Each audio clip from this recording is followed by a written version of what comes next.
You have my heart, we'll never be worlds apart. Maybe in magazines, but you still be my star, baby. 'Cause in the dark, you can't see shiny cars, and that's when you need me.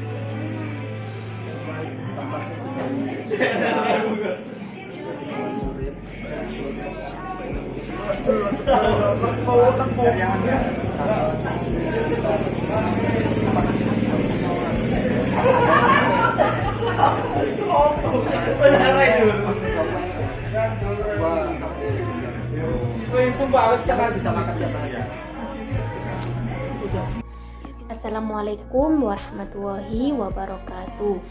Perkenalkan, nama saya Siti Sadiatul Ahadiyah dari Prodi Pengembangan Masyarakat Islam semester 5. Di video ini saya akan mempresentasikan hasil laporan observasi dari kelompok 5. Pertama, saya akan menjelaskan alasan mengapa kelompok kami memilih UMKM ini. Pertama, karena tempat usaha yang akan kita observasi ini jaraknya tidak terlalu jauh dari rumah salah satu anggota kelompok kami. Dan juga salah satu anggota kelompok kami sudah kenal dekat dengan pemilik usaha ini. Usaha yang kita pilih dalam observasi ini adalah usaha ayam geprek yang dikelola oleh Pak Solih.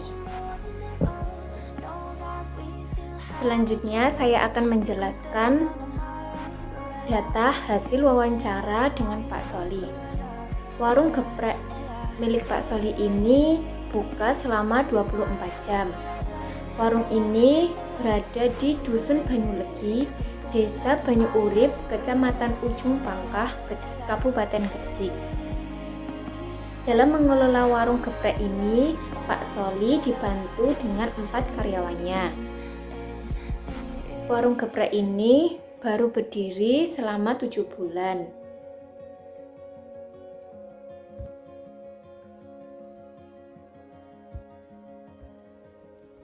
Seluruh pemasukan dan pengeluaran dikelola sendiri oleh Pak Solih.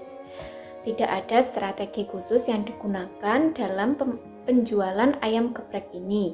Ayam geprek hanya dijual di warung tempat Pak Solih berjualan serta memanfaatkan media sosial masa kini saja. Di warung ayam geprek Pak Solih ini memiliki beberapa menu, diantaranya ayam geprek, ayam panggang, jeroan geprek, dan telur geprek. Selain menu-menu makanan yang disediakan, juga terdapat beberapa menu minuman yang disediakan seperti es jus buah, es teh, es cincau, es cao, susu, dan lain-lain.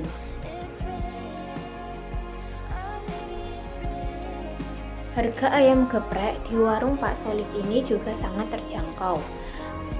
Harga mulai dari 10.000. Sehingga tak heran jika warung Pak Solih ini banyak dikunjungi oleh kalangan anak muda. Karena selain harganya terjangkau, rasa ayam geprek di warung Pak Solih ini juga terkenal enak. Itulah beberapa data yang kami dapatkan dari hasil wawancara dengan Pak Solih. Selanjutnya saya akan menjelaskan tentang sudut pandang teori penawaran dan permintaan. Penawaran berarti ketersediaan barang atau produk untuk ditawarkan pada konsumen dalam tingkat harga tertentu dan waktu tertentu. Hukum penawaran sendiri ini adalah jika harga naik, barang yang ditawarkan akan bertambah. Namun, jika harga turun, barang yang ditawarkan akan turun. Meskipun itu hanya sedikit. Dalam ilmu ekonomi terdapat 2 jenis penawaran, yaitu penawaran mikro dan penawaran makro. Penawaran mikro yang dilakukan oleh perorangan di mana seorang produsen menawarkan produk kepada konsumen, sedangkan penawaran makro ini berfokus pada kondisi pasar secara menyeluruh. Selanjutnya, permintaan. Permintaan merupakan jumlah barang atau jasa yang dibeli oleh konsumen dalam tingkat harga dan waktu tertentu. Hukum permintaan sendiri ini adalah jika harga suatu barang atau jasa itu naik, maka permintaan akan turun. Dan sebaliknya, jika harga barang atau jasa itu turun, maka permintaan akan naik. Karena dengan turunnya harga suatu barang, konsumen pasti akan lebih banyak membeli barang tersebut. Karena jika permintaan merupakan jumlah barang atau jasa yang dibeli oleh konsumen dalam tingkat harga dan waktu tertentu. Hukum permintaan itu sendiri adalah jika suatu harga barang atau jasa itu naik, maka permintaan akan turun. Sebaliknya, jika harga barang atau jasa itu turun, maka permintaan konsumen akan naik. Seperti halnya dengan penjualan geprek di warung Pak Solih ini. Pak Solih tidak pernah menaikkan harga geprek yang dijualnya meskipun harga bahan-bahan pokok dalam pengolahan geprek ini naik. Menurut Pak Solih, jika ia menaikkan harga geprek, konsumennya akan berkurang. Apalagi Pak Solih ini sudah memiliki langganan atau konsumen tetap.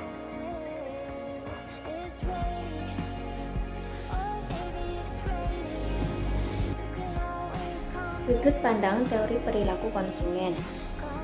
Teori konsumen adalah suatu kerangka berpikir dalam memahami proses kegiatan atau tindakan yang dilakukan individu atau kelompok untuk memanfaatkan atau mengurangi penggunaan suatu barang atau jasa.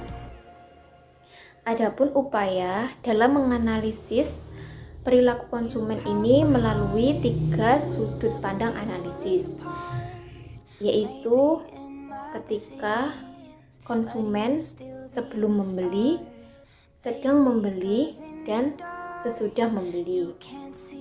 Dengan menggunakan ketiga sudut pandang ini, kita dapat menganalisis perilaku konsumen. Salah satu pakar ekonomi yang menganalisis perilaku konsumen melalui teorinya adalah Gosen. Gosen menganalisis perilaku konsumen ini melalui 3 variabel, yaitu anggaran, kuantitas, dan kepuasan. Anggaran merupakan berapa banyak dana yang dimiliki konsumen untuk membeli barang atau jasa yang ingin dibeli oleh konsumen. Kuantitas merupakan seberapa banyak jumlah barang atau jasa yang dapat dibeli oleh konsumen. Dan terakhir adalah kepuasan, di mana kepuasan ini dapat diukur dari seberapa rasa puas konsumen setelah menggunakan barang atau jasa. Sesuai dengan teori Gosen, di mana perilaku konsumen dapat dianalisis melalui 3 variabel, yaitu anggaran, kuantitas, dan kepuasan. Pak Solih dapat menilai konsumennya melalui 3 variabel tersebut, seperti contohnya kepuasan. Selama berdagang dari awal sampai saat ini, alhamdulillah tidak ada pelanggan yang merasa kecewa, baik dalam hal pelayanan, kualitas makanan, kebersihan tempat sangat membuat konsumen puas. Hal ini dapat dilihat dari para konsumen yang merasa nyaman ketika membeli geprek di warung Pak Solih ini. Selain pelayanan dan tempat yang disediakan sangat memberi kepuasan kepada konsumen, harga dari ayam geprek ini sendiri juga sangat terjangkau, sehingga para konsumen tidak akan mikir 2 kali untuk membeli ayam geprek Pak Solih ini. Gimana? Karena teori biaya produksi. Dalam ilmu ekonomi, biaya merupakan usaha untuk menghasilkan sesuatu, baik berwujud barang, uang, ataupun yang lainnya. Biaya berkaitan dengan kegiatan produksi, sehingga dapat diartikan biaya produksi. Biaya produksi ini adalah pengeluaran yang dilakukan oleh perusahaan untuk mendapatkan faktor-faktor produksi dan juga bahan-bahan yang akan digunakan dalam pembentukan suatu barang yang diproduksi oleh produsen. Modal awal yang digunakan Pak Solih untuk membuka usaha warung geprek ini sebesar 50 juta. Sekarang setiap harinya Pak Solih mendapatkan keuntungan bersih sebesar 5-6 juta per harinya, dengan biaya produksi per harinya mencapai 2 juta.